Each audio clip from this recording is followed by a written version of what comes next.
But I saw Okay, that you were talking, so. Yes, okay, and we're going to begin because the timing is perfect. Hello, everybody. I am David Kramer. I am the director of the library at the Jewish Theological Seminary, and it is our pleasure to be here with you today. Thank you for joining us for what we are sure will be a very illuminating presentation, talk, discussion, and the like. Let me begin with just a few ground rules. We are recording, so please be aware of that. Keep yourselves on mute during the discussion presentation. If anybody strays off of mute, don't worry, I will find you and I will remute you. It's easy to do that.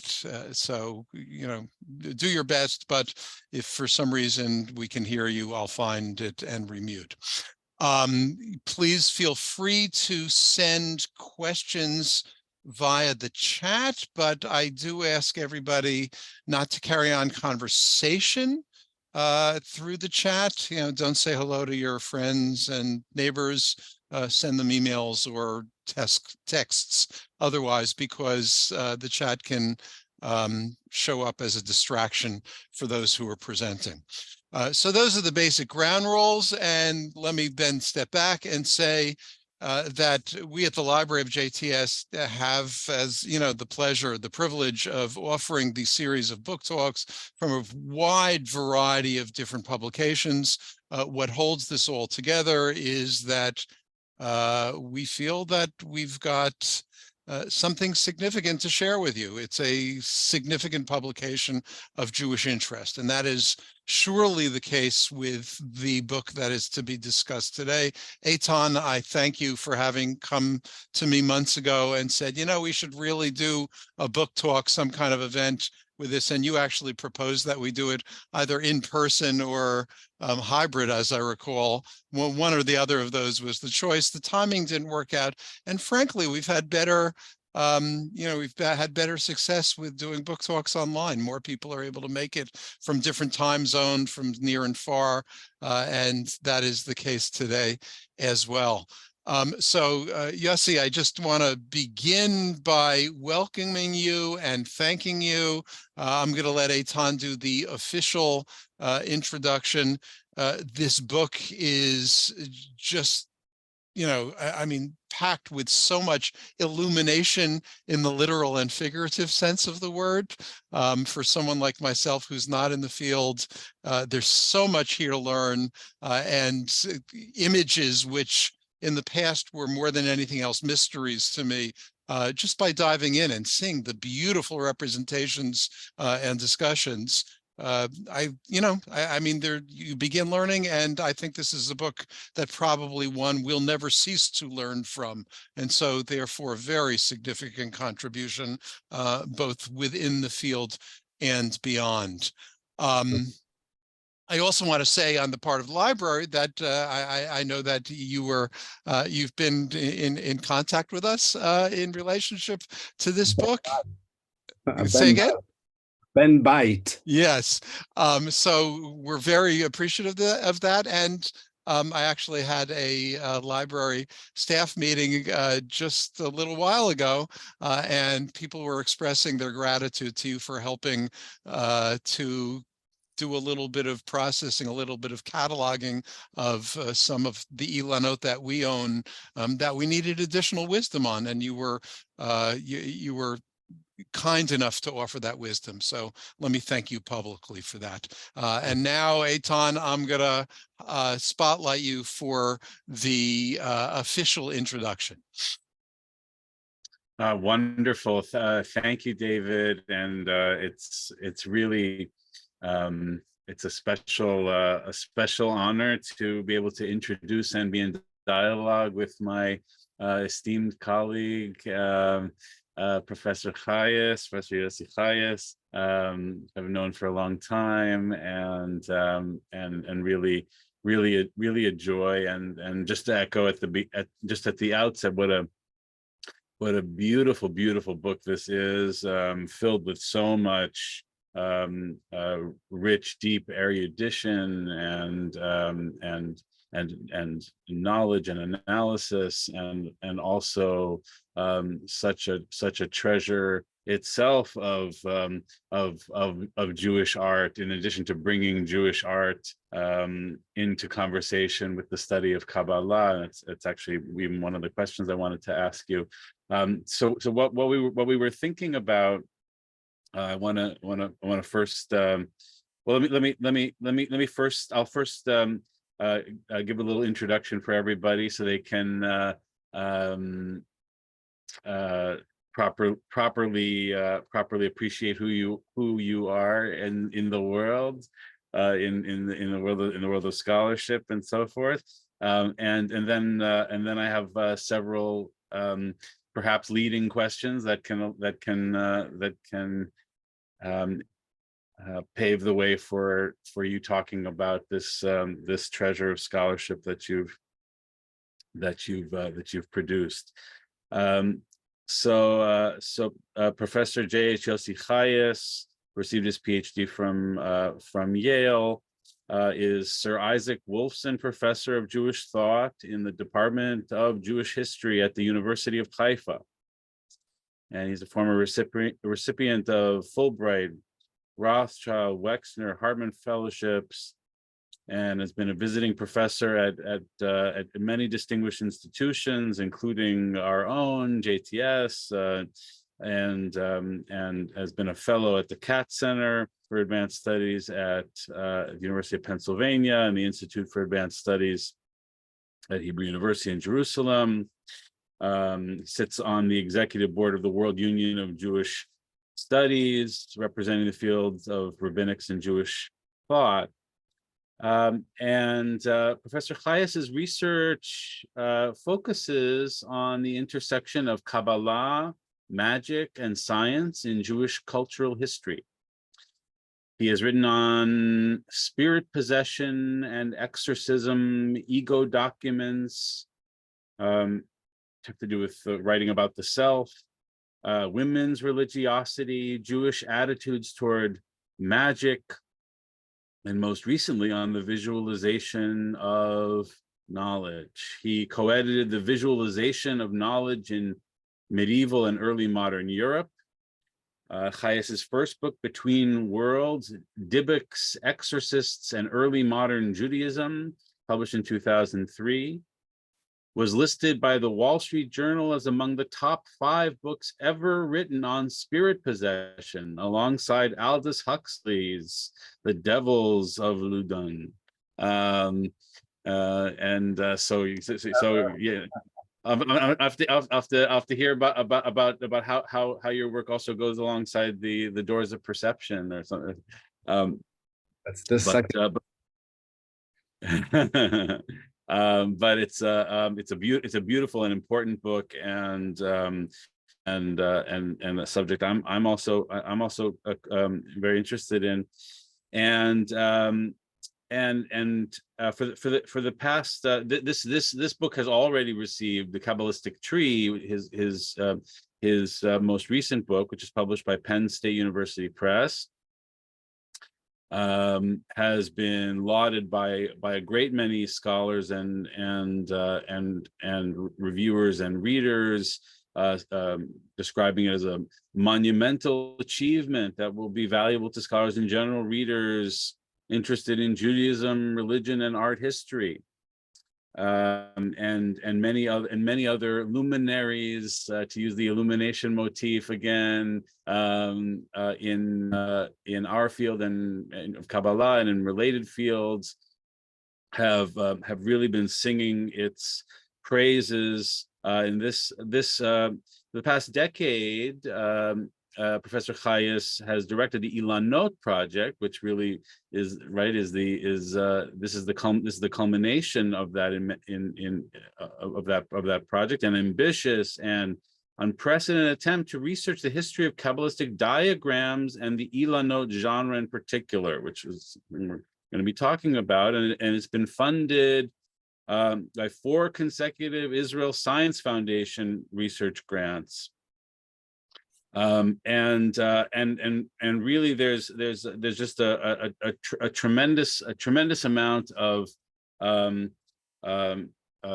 incredibly exciting material in this book. So I really encourage everyone to get a hold of it if they can. It's a work of great Jewish art, great Jewish scholarship, and the meeting of both of those. So maybe to begin, Yossi, Professor Chajes, and I mentioned I guess a little bit kind of by the way in that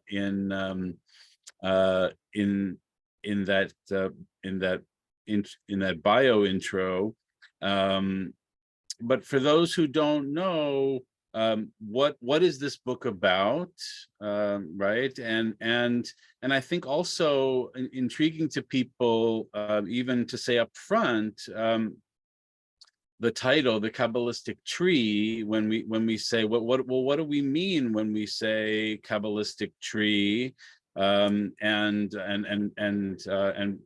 perhaps how does that relate to what people think about when they think about a tree? So maybe just maybe if you can just take us a little bit into the to what the book is about. Al regel achat. We're on one foot. Okay, I'm happy to try, but you have to give me 1 minute to say thank you to you and to David for this kind invitation. And more generally, I just want to echo what David said as the head of the library, as a power user of the library, and that is that really, with the exception of William Gross, whose vision and collection of Ilanot made this project possible. I mean, it was without his curiosity about the artifacts he collected, there would be no Ilanot Project and no book, and we wouldn't be having this talk right now. But really, I think it's fair to say that second only to that contribution to my work of the last decade is the JTS Library, where I spent many wonderful days. I would have been happy to spend more wonderful days there had it not closed at an inauspicious time in my research, but I very much look forward to coming back. There is still much that remains to do, despite the fact that the book came out. I would actually take advantage of this opportunity to say that although it is a huge milestone in the Ilanot Project in my own research to produce this book, it's I don't plan on writing another one. A second edition, however, it was probably worth considering even before the first was printed, because as a new field in which materials are constantly being discovered, new material, new Ilanot are being discovered, and the book is actually helping librarians around the world in academic libraries discover what is sometimes unidentified on a shelf in their stacks, and get in touch with me. This is I'm saying that on the basis of some recent communication with a new Semitic languages librarian at the Uppsala University Library, just to give an example. There's always new material, and also, I mean, the book has as much analysis as I could squeeze in without making it get over the luggage weight maximum. But it really is just a first analysis of these materials. So that's number one. I know I haven't said anything about what these materials are yet. That was your main question. But the other thing I want to say, and maybe I'll get back to it later, is that in fact, as a project that is one that's bigger than I am, bigger than my personal research, that involves postdocs without whom I couldn't have written this book, doctors Eliezer Baumgarten, Uri Safrai, Chana Gentili, Menachem Kalus, Emma Abate. She hasn't been one of my postdocs, but she's been the kind of in-house paleographer for many years. Well, let me just say, the project goes on, and if you go to ilanot.org, you'll see a whole side of the project that the book couldn't possibly deal with, and that is online, high-resolution, interactive, critical editions of the most important Ilanot of the last 700 years, fully transcribed, fully translated, annotated, and okay, so I should only with an asterisk that it's still our internal site. We haven't done the end user interface yet.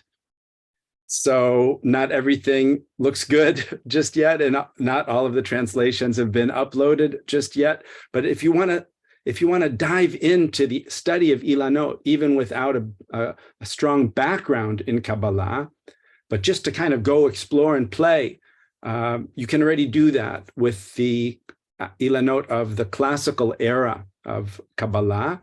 The Lurianic Ilanot are phase 2, and we have partial funding, but have only just begun to do that. So that gets back to the issue of whether this book is the culmination. It's a milestone, but to my mind, in terms of what I'm contributing with my team to the field, I believe that the online library of critical editions of the great Ilanot is of no less significance. And you spell it ILANOT, ILANOT.org. Again, very beta and only classical Ilanot right now, but worth a look. So, okay, now what are Ilanot? You asked. So maybe I should just share a screen for a second. I have a screen to share. I don't want to take you through the whole of this presentation, but I have been giving some book talks lately in the States and in Italy, so I put this together. It's something of a précis of the book, but I answer your question, or at least I provide a visual marker for answering your question at the beginning of this presentation. If I can get it to work, you can. No, that's not what I meant to do. I just want to begin. So Ilan in Hebrew means tree. It refers typically to an infographic that we are accustomed to calling a Porphyrian tree because of its famous usage in Porphyry's commentary on Aristotle's categories. And in that role, it served primarily to organize or visualize the flow of reality from abstraction to particularity. And of course, it's also, it was in common usage for the family trees, also going back to roughly the same period around the 12th century. Kabbalists adopted this image, this infographic. They appropriated it or leveraged it to do the work that they needed it to do, which was to visualize the central concept, really, that made Kabbalah, as opposed to some other form of Jewish esotericism, and that is the spherotic system. The idea that there are 10 sphirot, these qualities or categories, hypostatic aspects of God, and to basically map them. So the image that you're seeing right now is a typical one. It's not a particularly early one, but it shows you just this kind of infographic in use in a Kabbalistic codex. You see the 10 sphirot. It's a little bit different than what some of you are used to because you're not seeing the triangulated sphirot at the top of the tree for people who are familiar with the iconography, but this particular model was very popular in Italy during the Renaissance, which is when this manuscript was produced. When used in codices, generally speaking, all the Ilan could do was give a quick picture of the constellation of these 10 sefirot. So you see them, you see some, at least, indications of their networking. And in each of the medallions, and there are going to be 10 of them, you see the prominent and primary name of the sefirah. In this particular one, you can also see a kind of 11th medallion hovering over the rest.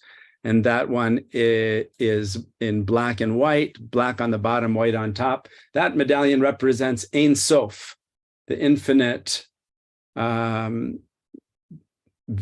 is beyond perception, conception, and that impossibility of penetrating to a real cognition of Ein Sof is visualized in this figure, as it is in many other classical Ilanot, with the black lower half of the medallion to show that it's impenetrable.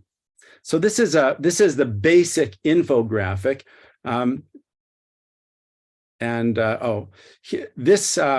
this is another example of a medieval Ilan or tree, but I put it in the presentation just to make the point that you shouldn't assume something's a Kabbalistic tree, or you shouldn't assume a diagram is anything unless you know what it's meant to be doing. Because these infographics, like every infographic that we use today, Venn diagrams, pie charts, they are very versatile.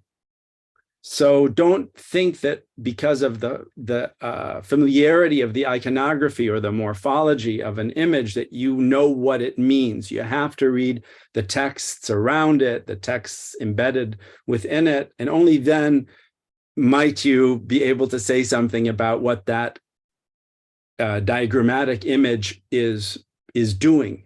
And in this case, it's not a Kabbalistic tree at all. It's actually an image of the genealogy of Christ. So I put it in there just to show you, no, there's no Kabbalah in this manuscript. I think I went out of focus. I'll put it on and off again.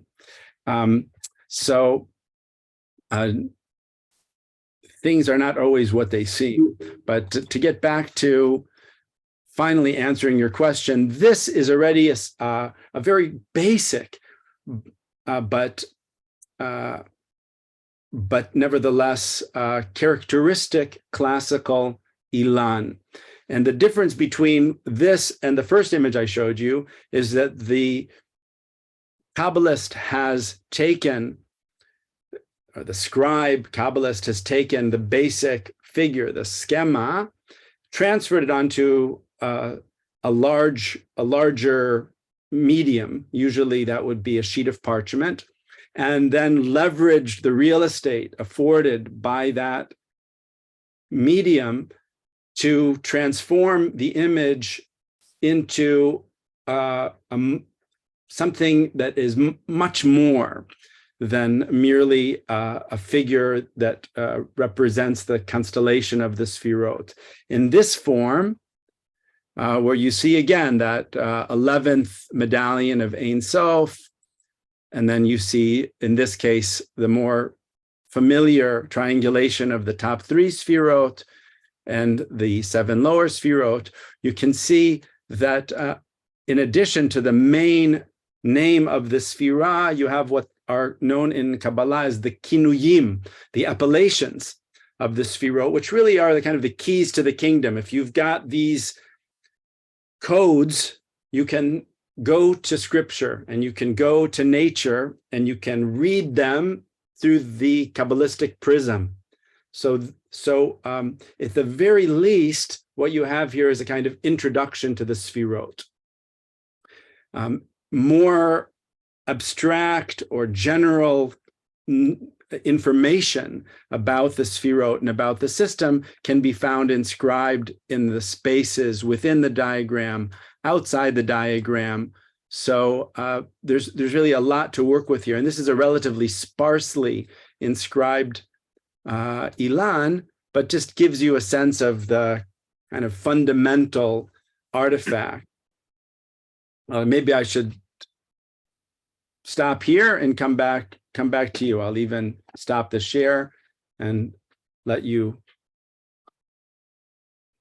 That was extraordinary, beautiful, Yossi. Thank you, and really fascinating. And maybe just related to, that,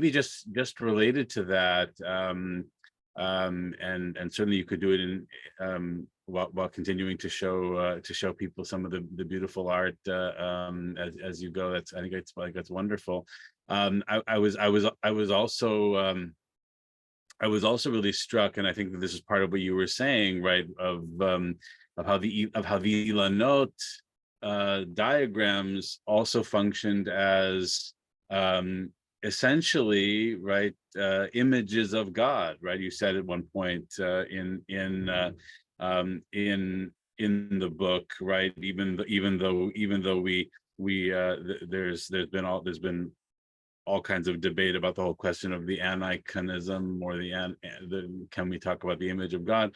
But the very idea that these are maps of divinity, as you refer to them in the book, or in some ways visualizations of them. And I was also really struck, and I think it's also an interesting thing for people to hear about, is how that question of like of interacting with that visualization as a kind of textual embodiment of divinity, as it were, not that unlike the way we would talk about God's name being the same as God in the Kabbalistic context too, but also the way you emphasized in the book how the degree to which these were also fundamentally devotional and contemplative and meditative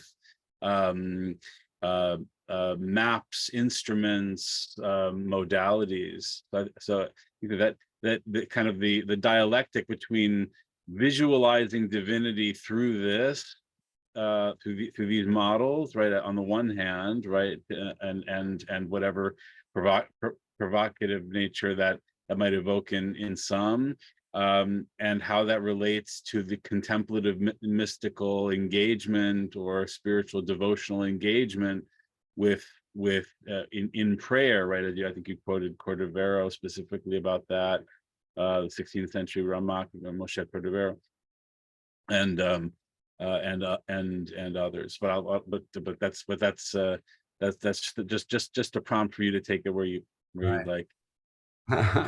That is that's a lot, and very fundamental. I mean, really the next place I would have gone anyway had I continued riffing on these images in my presentation is beyond the informational aspect of the ilan, meaning beyond just providing that introduction to the sfirot.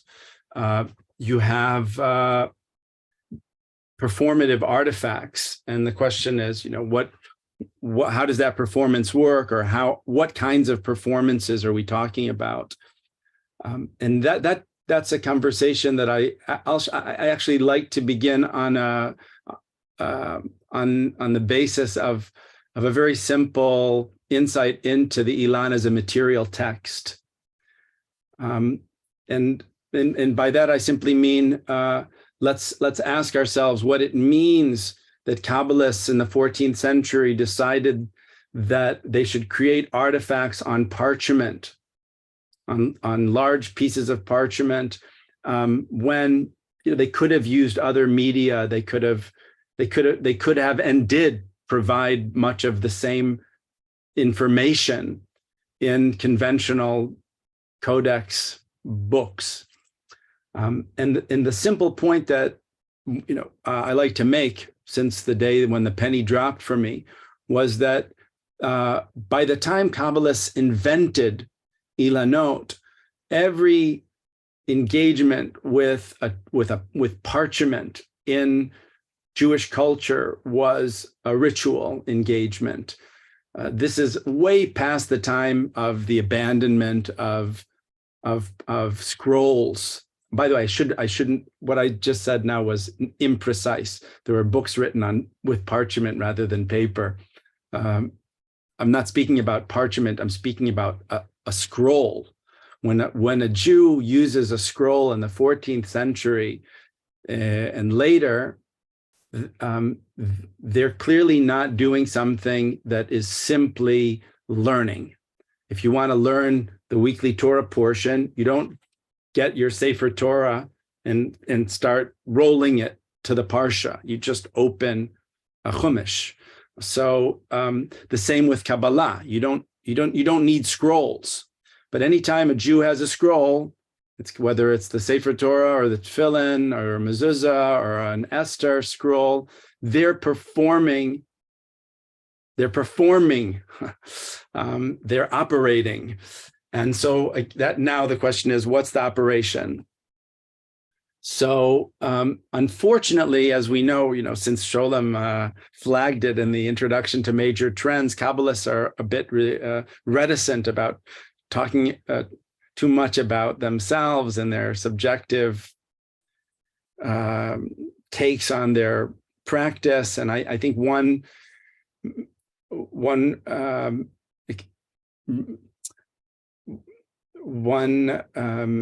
expression of that is found in the rather scarce discussions by Kabbalists of what they actually did with these things. We know from Cordovero, as you say, that Kabbalists engaging with the Ilan formed a picture in their minds that was useful to them as they prayed, because classical Kabbalistic prayer was all about directing one's liturgical statements and intentions to the right address, the right spherotic address. But you could actually do that without the parchment. And in fact, I don't think that Cordovero believed that people prayed as if one might, I don't know, meditate on a mandala or something. That I don't think that Cordovero presumed that people would be sitting there with scrolls in front of them and shuckling. I don't think that was what it was about. He presumed that people would engage with these, transfer the image or retain the image in their mind's eye, and then use that in the practice of prayer. That already was something that he articulated some concern about.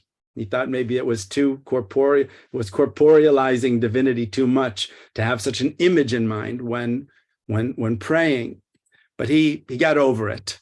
But still, so what do we do? What do we do with the artifacts themselves? And here I think, in really, I don't remember if this is what you said that I should do on 1 foot. I'm probably already on 2 or 3 feet at this point. But if we just make the most general distinction between classical and Lurianic Ilanot, I would say that the classical Ilan, which is the one that we saw, I guess I might as well share the screen again. I'm going to put it on here. Okay, you can see that. You can see it, I suppose. So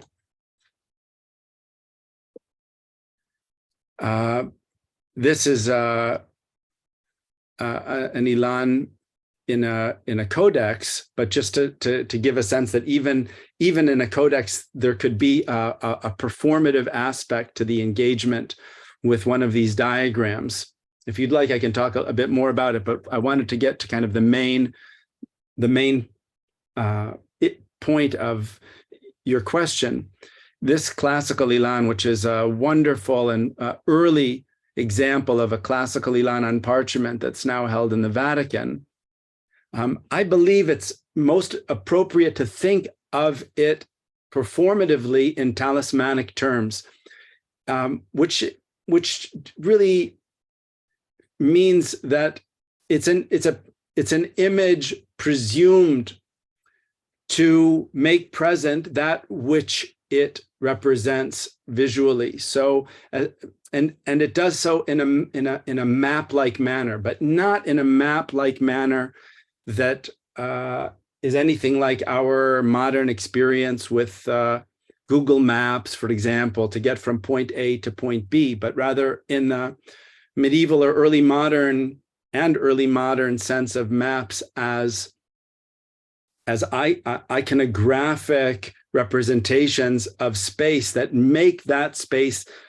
present thanks to the similarity between the image of the space and the space itself. So if you have if you're a prince or a sultan and you have a hall of maps, it's not because you need to know how to get from point A to point B, but to make those spaces present and to show your dominion over them. I think even more important to say would be if you're a Jew in Renaissance Italy and you have a map of the Holy Land on your wall or an image of Jerusalem, that's not like today's maps, but it's more like today's virtual reality in which you can be invited by the image to embark on a kind of virtual pilgrimage to that which is represented on the image before you. So I think the classical Ilan, by representing this image of the divine structure and locating teachings and names and appellations about the Sfirot in the spaces, in the places on the parchment where they belong, this is, in one sense, it's a way for a person contemplating the Ilan to enter the Sphirotic realm and to identify with it.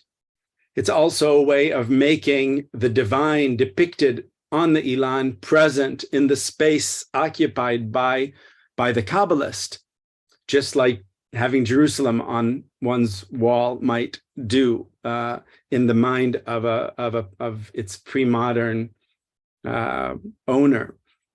So that's one aspect, at least, of the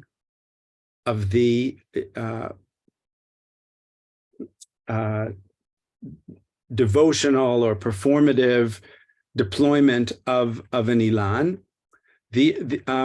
And this, I should say also, if you look at some of the more incredible Ilanot of the Renaissance especially, and the most extraordinary is the family known as the Magnificent Parchment, which you're seeing now.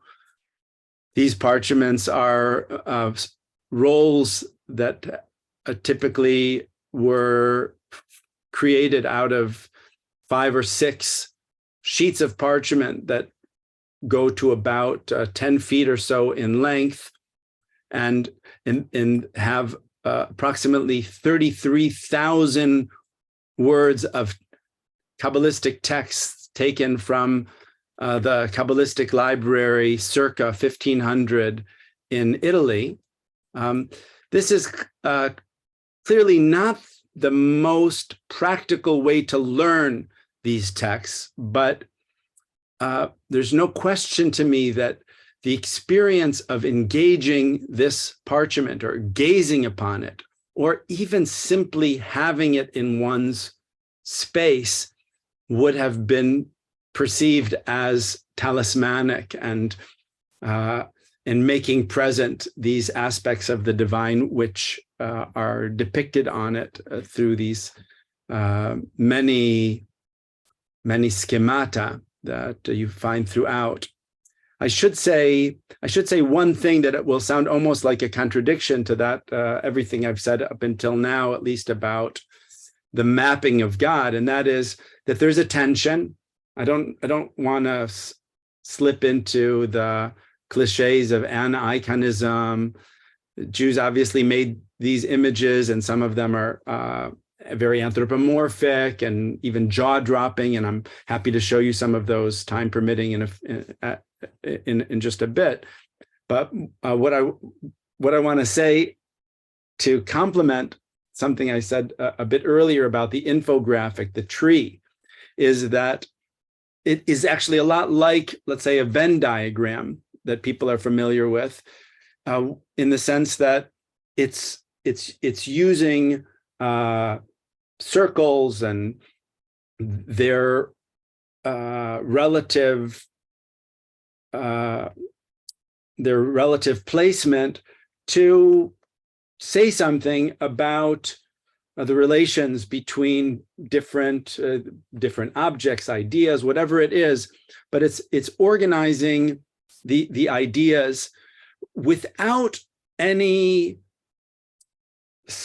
making any statement about the place in space of the things that it's visualizing.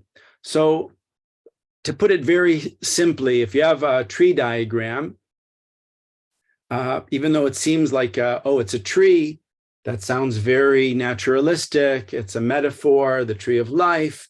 The Kabbalists actually didn't think about it so much in those terms. They had a more philosophical, scientific appreciation for this infographic. And it was important to them to at least be able to say that high and low and left and right were not statements about the places of the sphirot, because to say that the sphirot had places would be to corporealize the divine, but that they were simply causal statements. So what's above is prior to what's below, or what's above brings into being that which is below, but the relationship is causal rather than spatial. And in right and left, as many of you know, are also ideas that have meaning, but the Kabbalists always will want to be able to say, "I've drawn a picture of God," but please don't mistake the picture for an assertion of God's corporeality or multiplicity. Now, I say that, and of course, a minute ago, I said it was a map that made present that which it visualized. And I said that's because, like everybody else, Kabbalists were inconsistent. And I think that every Kabbalist, just about, maybe not everyone, but nearly every Kabbalist would be on a kind of spectrum on this issue. And sometimes at one point, making a statement that sounded very philosophical about these images not actually being representational of anything spatial, but at the very next moment, using a language that was very much spatial and even astronomical. These are the constellations. This is a correct representation of the constellation of the Sphirot and so forth. So it's really both. It's really both. I promised to say one more, well, at least something about the performance of the Lurianic diagram. For that, I have to, I'll give you a sense, maybe with an ilan like this. I haven't had an opportunity yet to explain anything about the Lurianic ilan, but basically, to make a long story short, in the second half of the 17th century, some of the most important Lurianic Kabbalists, and that means Kabbalists who were transmitters and innovators of Kabbalistic teachings that were inspired by Isaac Luria, who was active in Tzfat from 1570 to 1572. And Luria's Kabbalah is extremely complex by a kind of exponential degree beyond the Kabbalah that preceded it, and highly developmental in its approach to divinity. So the bottom line here is that it wasn't sufficient for the Lurianic Kabbalists to simply provide a picture of the 10 Sfirot and leave it at that. A picture of the Sfirot and their names and their network, that really was, in a way, child's play for the Lurianic Kabbalist. For the Lurianic Kabbalist, the Godhead has become a kind of kaleidoscopic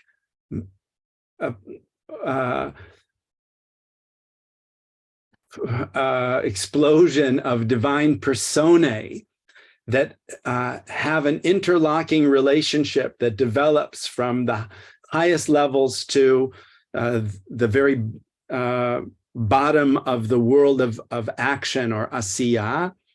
And the contemplative challenge is to be able to picture so as to participate in that unfolding of divinity through the successive enrobings or hitlabshuyot of the higher divine personae or partsufim in their lower analogs. That's the great challenge of visualizing Lurianic Kabbalah, that the primary expositors of Lurianic Kabbalah in the second half of the 17th century took as their challenge, and therefore attempted to create various Ilanot that would accomplish this task, to accompany the contemplative in the visualization of this interlocking unfolding of divine personae.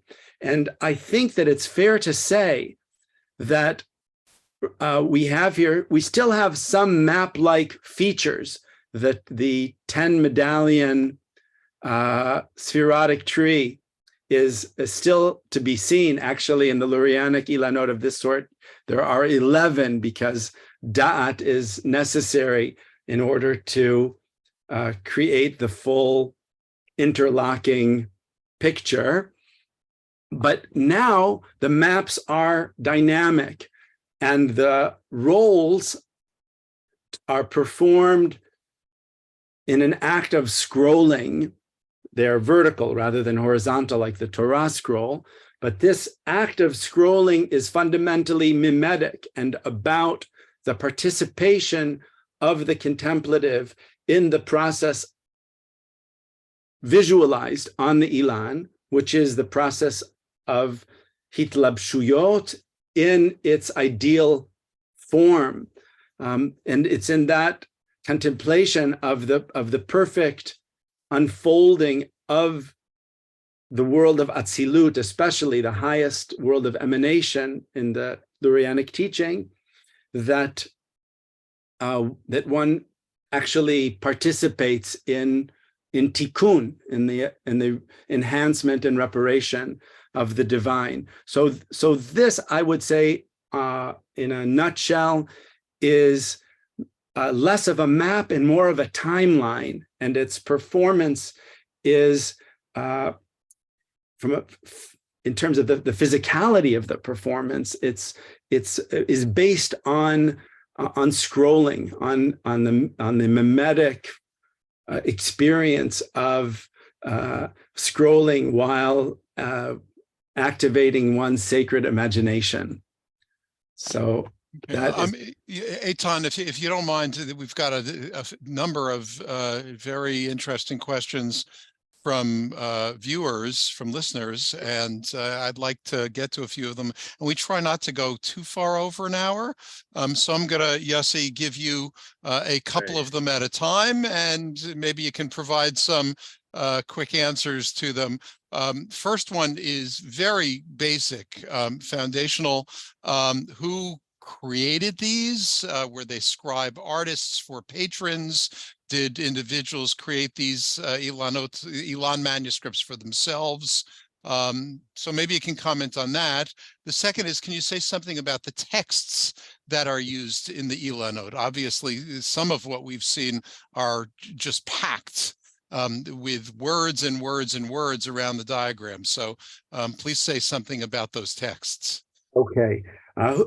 in terms of the first question, the answer to every one of the questions that were squeezed into it is yes. So the Kabbalists made these artifacts from the 14th century to the present day, anywhere and everywhere that they were found. And they made them for themselves. They made them for their students. Beginning Kabbalists made them as projects, and advanced Kabbalists made them for their own use and to share with their students. And this is all well documented. In the Renaissance especially, but not only, it continued definitely into the 17th and 18th and 19th centuries. You have, I would say, down and dirty Ilanot, just scribbled by people for their own use without any artistic pretensions. And you have luxury manuscripts that were clearly commissioned by wealthy patrons who wanted to own one of these things. It's interesting and not perhaps so unusual in the world of manuscripts to note that I've noticed a kind of inverse relationship between the quality of the text and the quality of the craftsmanship of the ilan. The luxury manuscripts that are the most beautiful tend to have the worst texts from a critical point of view. The scribes who were best able to create these beautiful artifacts were often unfamiliar with the material that they were copying and made egregious errors. So there are some real howlers on the most beautiful Ilanot made for wealthy patrons. And speaking of texts, so in the classical period, you have, the kind of fundamental Ilan, or just the beginning of the genre is a kind of transformation of what was actually the most common genre of early Kabbalah, and that is commentaries or introductions to the 10 Sfirot.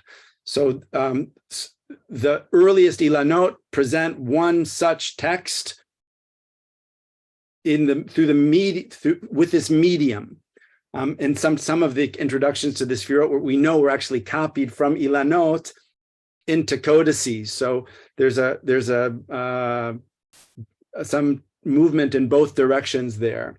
The more pimped out Ilanot of the Renaissance and tend to aggregate material. So they may have, some of these were made by Kabbalists who had access to 2 or 3 Ilanot, and they wanted to integrate it. There was no reason not to be additive about the information that could be included, as long as you had the real estate. If you have a big enough parchment, you can put a lot of stuff there. And then they, of course, had whatever was on their bookshelves. So it could be a combination of Ilanot plus material from the books that they were reading and that were important to them. And of course, one of the really interesting things about this for scholars of Kabbalah is the window that they provide into the reading practices of Kabbalists in different periods. When a Kabbalist received, we know the books that were on their bookshelf, but what did they include in the Ilan? And this even continues well into the modern period. We have one of the most interesting Ilanot that I discuss in the book. With some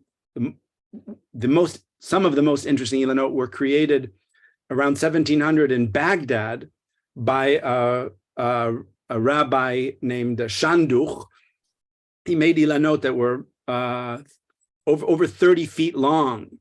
And sitting in Baghdad, he was getting books that were published in Frankfurt and Livorno. And we have his Ilanot from over about a 20-year period, and we can see he's received some new books. He got Emek HaMelech this week. He got Vayakel Moshe, whatever.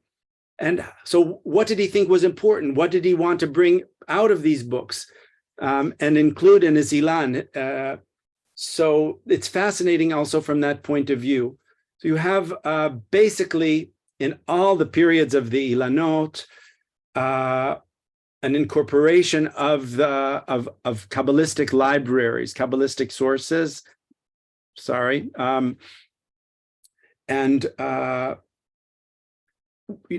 which can be extremely diverse in the magnificent parchment. It's a fascinating reading list that he has there. It's actually very philosophical, and he's extremely careful and apologetic about people mistaking his visualizations for some statements about the corporeality of the divine. When you get to Shanduch in Iraq, just 200 years later, this guy's in an Islamic environment. He's committed to presenting cosmology with pictures and using long rolls because he thinks that that's the only way you can really get it. But he has no problem drawing pictures of the faces of God using almost Art Spiegelman type cartoony images that are really striking. So, I mean, that's the spectrum. There are also Lurianic Ilanot that are less densely encoded with literature and that make do with more basic encoding of names and very brief tags, you might say. But that's the spectrum. Okay, we're approaching the end of our time, so I just want to respect everybody with that. I want to end, and I'm aware of the methodological problems with answering the question I'm about to ask, but I'm going to ask it anyhow. As you make clear in the book, these Ilanot are incredibly abundant, right? There are many, many, many of these. Can we learn anything from the great abundance of these about how widespread the contemplation or musing upon these Kabbalistic wisdoms was at any given time? I mean, it's a long time since, we've brought Kabbalah from the distant, sides of Jewish studies right into the center. But what does this tell you about the popularity of these considerations? There's definitely a methodological problem with making any kind of statement of a statistical nature on this number of based on this number of artifacts. But I think it's very suggestive that Kabbalists from Iraq and Yemen and North Africa and Germany and Poland and England and Italy and Kurdistan all knew that part of being a Kabbalist was making and using Ilanot. What's really shocking, and I think that somehow this was not said yet, and as we run out of time, it should be said. If you go to the Encyclopedia Judaica or any of the works by Sholem or Edel or Wolfson or anyone, you won't find in the index of an entry on Ilanot. So we have here a genre that's been central to the practice and study of Kabbalah for 700 years, that's not mentioned in any of the foundational works of Kabbalah scholarship. If you walk into the Gershom Scholem Library in the National Library, it's literally wallpapered with Ilanot. But you wouldn't be able to ask anyone in the Scholem Library to give you something to read about them because they were never studied. So, when Bill Gross asked me about when his collection came to my attention, and I realized that this was a genre that in the 21st century didn't have an entry in the Encyclopedia Judaica. I felt like Moshe Rossman, my teacher Moshe Rossman, when he found the Baal Shem Tov in the tax records of Medjugorje. Yes. I didn't plan on writing about Ilanot. I'm not an art historian. I was writing on Dibbuk. But as a cultural historian interested in Kabbalah, magic, and science, I really immediately appreciated that this was like a gift, and that it really would also have something to say to me as a cultural historian. And one of the things I loved about doing the research, and I hope you can feel that love when you read the book, is all the backstories about these artifacts, who created them, and there's as much storytelling as I could put into the book.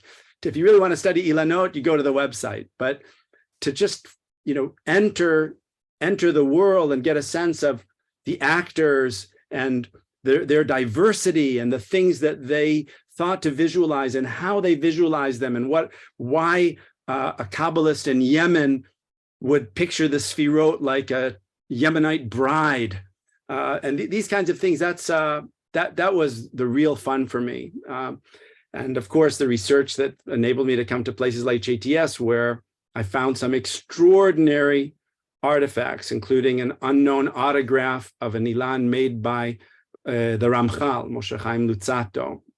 So and the rare book room is up and flourishing now. So. Yes, it is indeed. So you're welcome, and everyone's welcome as well. Yeah, all I can say is, I mean, it seems to me that from this point forward, as we provide that list, Sholem, Edel, and Wolfson, we're going to have to add Chajes to it. Basic. Go back to the basics, and here we are, something that's been all too often neglected. Thank you so much. So Penn State University Press is the publisher, so I assume that people can get it from their website, and these days people know where to get books, right? Yeah. If you go to Penn State and you use the code Ilanot, ILANOT, you get 30% off. So that's a little bonus for people who stuck it out till now. And I will say, Penn State did a great job with the book. They've won a lot of awards in the last few years for their art history series. And I was so happy that they took on this project and did such a beautiful job. I think everybody, even if you're not interested in the text, it's just about a coffee table book that you might put out and play. It has foldouts. It's great. No, absolutely. I was going to say that, but I thought it might not be a good idea if you said it. Sounds great. Well, I don't know how this prepares us for Pesach. I'm sure if I were to ask you that question, you would have a very ample answer, but we, are at the end of our time. So I wish everybody a wonderful holiday. Chag Sameach. And please join us again for future book talks sponsored by the JTS Library. While I have you, I will just remark that beginning on the 20th of April, we have got a new exhibit in our exhibition galleries called Living Yiddish in New York. It is an absolutely fabulous new exhibition. And so for those of you who can make it to a Broadway and 122nd Street from near and far, please come by and join us in the Rare Book Room, in the exhibit, and for other programs as well. Bye-bye. Chag Sameach. Thank you, Professor Chajes. Yes, thank you, Eitan, for your questions. Thank you, Dave.